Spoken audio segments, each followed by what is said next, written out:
They say secrets always find a way to come out. I never thought mine would be the boy I helped raise. One night, one mistake, and now I live in fear. Fear of the man I used to call my stepson. If you think you've heard every forbidden story under the sun, think again, because what I'm about to share with you is not just twisted, it's tragic. And the worst part? I'd give anything to take it all back. I married Peter when I was 28.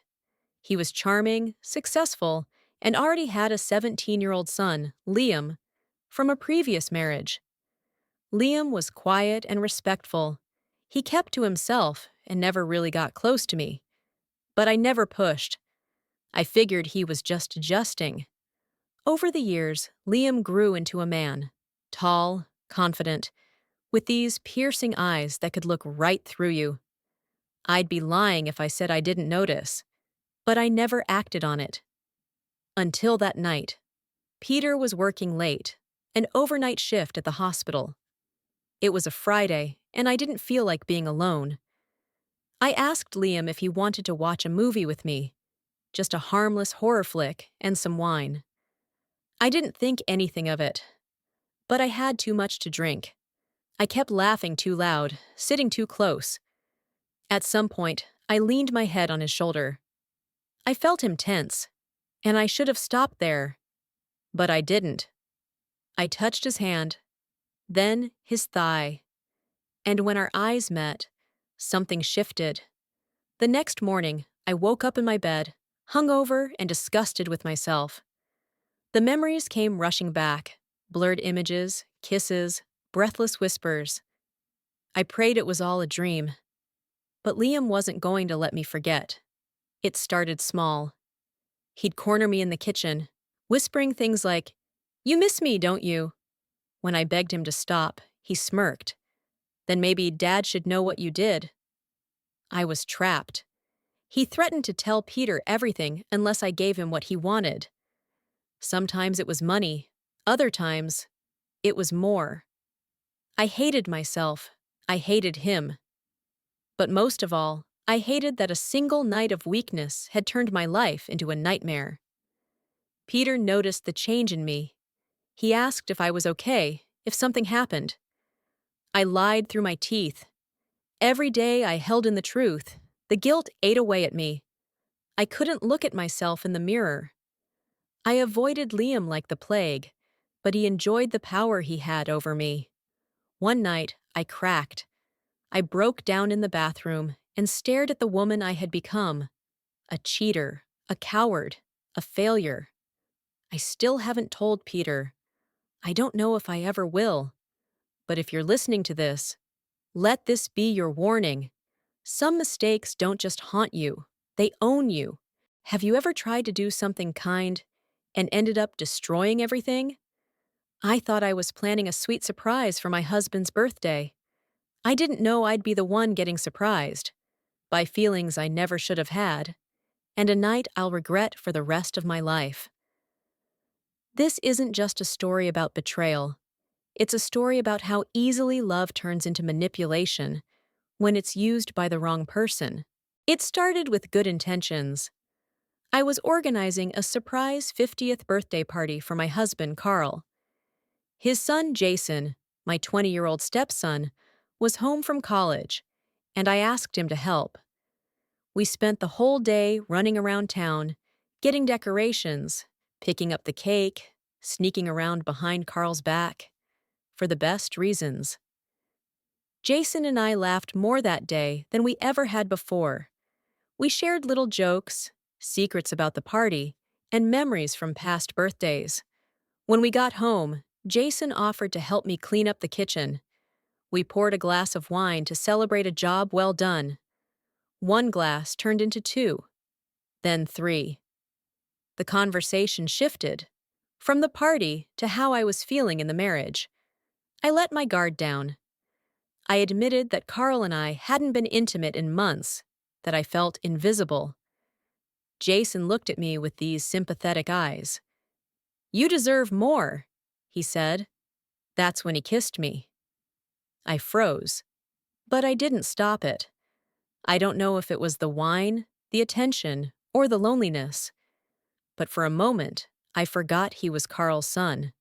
We crossed a line that night, and the next morning, I wanted to vomit. Jason acted like nothing happened. He joked, flirted, called me cuter than any girl at college. I begged him to never speak of it again. But he had photos. He showed me one, taken while I was asleep, half dressed in my bed. "If you ever tell my dad, or push me away again, I'll make sure he sees these," he whispered. From that day on, he had complete control over me. He'd text me late at night. He'd come into my room when Carl wasn't home. I stopped sleeping. I stopped eating. Carl thought I was depressed. He tried to plan a getaway for us. I couldn't even look him in the eyes. I loved my husband. I still do. And I destroyed him without him even knowing. People think affairs are about passion, but mine was about pain, manipulation, shame. I wish I could undo that night. I wish I could scream at my past self to wake up. But all I can do now is live with it and pray that one day Jason forgets. Because I never will.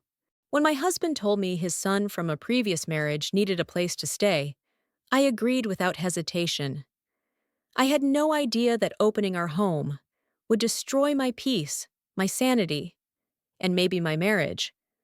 What happened between us wasn't planned, but now he holds all the power, and I can't escape him. It was supposed to be temporary. My stepson, Noah, had just dropped out of college. He needed a place to get back on his feet, as my husband put it. I wasn't thrilled about the idea. Noah and I never really clicked. But I agreed. At first, everything was fine. He mostly stayed in his room, avoided eye contact, and barely spoke a word at dinner. But then, one evening, while my husband was working late, Noah and I ended up alone in the kitchen. I had wine. He was unusually talkative. We laughed, really laughed, for the first time ever. Then the compliments started. How young I looked, how cool I was. I brushed it off, at first. But over the next few days, it continued. Long stares, slight touches. He started walking around shirtless. I told myself I was imagining things. But deep down, I knew I wasn't. One night, I confronted him. "Stop flirting with me," I said. He just smirked. "You didn't seem to mind the other night." That night, the one I'm too ashamed to describe in detail, I was tipsy, lonely, and desperate for attention. We kissed. I hated myself the second it happened. But he didn't forget. In fact, he started using it against me. He showed me a voice recording. It was me moaning his name. My stomach dropped. "Imagine if Dad heard this," he said. Now I live in silence. I cook for him. I smile when he's around my husband. But every night he reminds me. He has the upper hand, and all I have is guilt. I thought I was alone. I thought it was private. But the moment I closed the door, he hit record. And now my life is no longer mine. What started as a lonely, vulnerable moment turned into a living nightmare. And the worst part? He's not a stranger. He's my stepson. I've never told anyone this. I don't think I ever will. But maybe if I say it here, I'll feel a little less trapped. My name is Claire. I've been married to David for 6 years. His son, Tyler, is 22. Quiet, reserved, always glued to his phone. He lives with us while finishing graduate school. We coexist, nothing more. David travels often for work, and during one of his trips, I spiraled. I felt lonely, invisible. That night, I had too much wine. I locked my bedroom door, put on something I hadn't worn in years, and stood in front of the mirror, pretending someone could see me.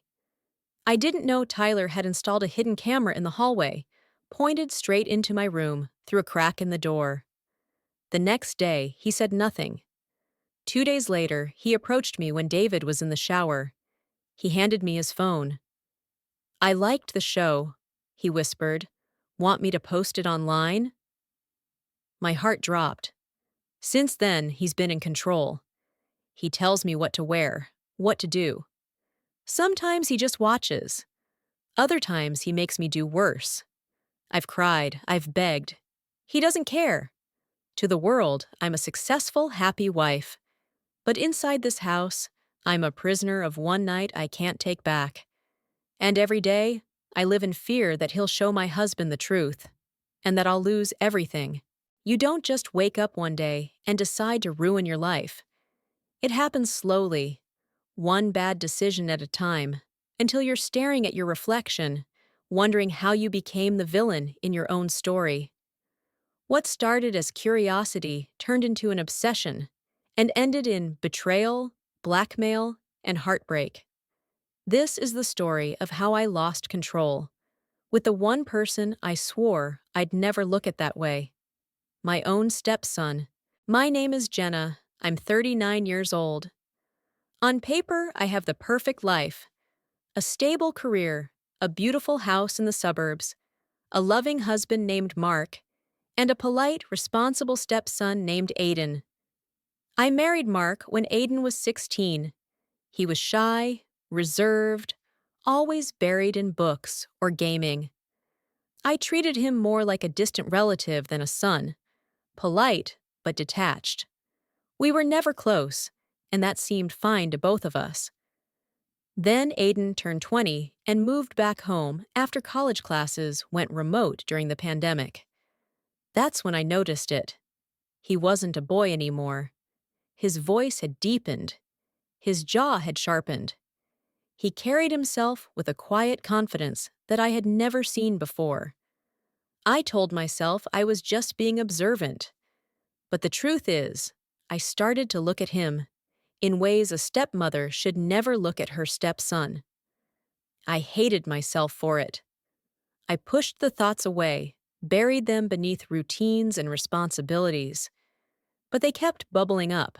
It started innocently. A glance too long. A compliment that lingered. Then, one day, he walked into the kitchen, shirtless, sweaty from a run, and I caught myself staring. He noticed. He smiled. From that moment on, the game began. Aiden started teasing me, subtly at first, calling me Jenna instead of Mom, making jokes about how young I looked, leaning in too close, touching my back when he passed me. I knew I should shut it down. I knew it. But I didn't, because I liked it. Mark worked long hours, often overnight shifts, and the house got very quiet at night. Aiden would stay up late, and I would too. Sometimes we'd find ourselves on the couch watching late-night movies. Our knees would brush. He'd offer me a sip of his drink. We got comfortable. Too comfortable. Then one night, everything changed. It was raining outside, the kind of storm that makes the whole house feel electric. Mark was away for a 3-day work trip, and I was restless. I poured a glass of wine and went downstairs. Aiden was watching some moody indie film, dim lights, blanket over his lap. He looked older, like a man. He looked at me and said, "You're not like other women your age." I should have left the room. But instead, I sat down next to him. We didn't speak for a long time. The silence was thick, charged. Then he reached out and brushed my hair behind my ear. "You've been looking at me differently," he whispered. My heart was pounding. "No, I haven't." He smiled. "You don't have to lie." And then he kissed me. I didn't stop him. In that moment, I forgot everything. My marriage, my morals, my identity. All I saw was him. All I felt was alive. We didn't go all the way that night, but we crossed a line we could never uncross. And it didn't stop there. Over the next few weeks, Aiden and I developed a secret routine. Late nights, quiet conversations, touches that grew bolder, kisses that turned into more. Every time I swore it would be the last. But I couldn't stop. I was addicted. Then came the day it all fell apart. It was a Sunday. Mark had gone out for groceries, and Aiden and I were alone in the backyard. He kissed me behind the shed. Nothing intense, just a moment. What we didn't realize was that the neighbor's security camera had caught it. That night, Aiden showed me the footage, sent anonymously to his email. "Someone knows," he said. Panic set in, but then Aiden smiled. "Or maybe it was me who recorded it," he added casually. "You know, just in case you ever tried to stop this." My stomach dropped. "What are you talking about?" I asked, trying to laugh it off. But his face changed, cold, calm, calculating. "You think I didn't notice how weak you are? How bored you are with Dad? I'm not just some kid to you. I'm your escape, your addiction. And now I'm your punishment." I couldn't breathe. I realized right then that Aiden had been planning this all along. The teasing, the seduction, the manipulation. He wanted control, and I handed it to him. Now he owns me. He decides when we talk, when we meet. He texts me photos of the footage every few days, just to remind me. If I don't respond, he threatens to send them to Mark. I haven't slept in weeks. Mark thinks I'm stressed at work. He has no idea that his own son is destroying me from the inside out. And the worst part? A part of me still wants him. I hate that part. I want to rip it out. But it's there. That craving. That need to feel something real. I know I'm a monster, a traitor, a failure of a wife. But I'm also human. And I made one mistake that cost me my soul. So if you're watching this, don't judge me. Just learn from me. Because sometimes the person you think you're helping is the one who will burn you to the ground. What if the person you thought you were raising was actually planning to own you? I thought I was in control. I thought I could stop it at any time. But it turns out, I was never the one holding the leash. This is the story of how my stepson turned me into his secret, his prisoner, and nearly destroyed everything I had. And the worst part? I let him. My name is Vanessa. I'm 42, married for 11 years to a man named Thomas. He's everything you'd want in a husband. Reliable, intelligent, calm. Maybe too calm. We met when I was 30. He was divorced, raising his then 9-year-old son, Julian. I didn't hesitate to take on the stepmom role. I wanted to be a family, and at first, we were.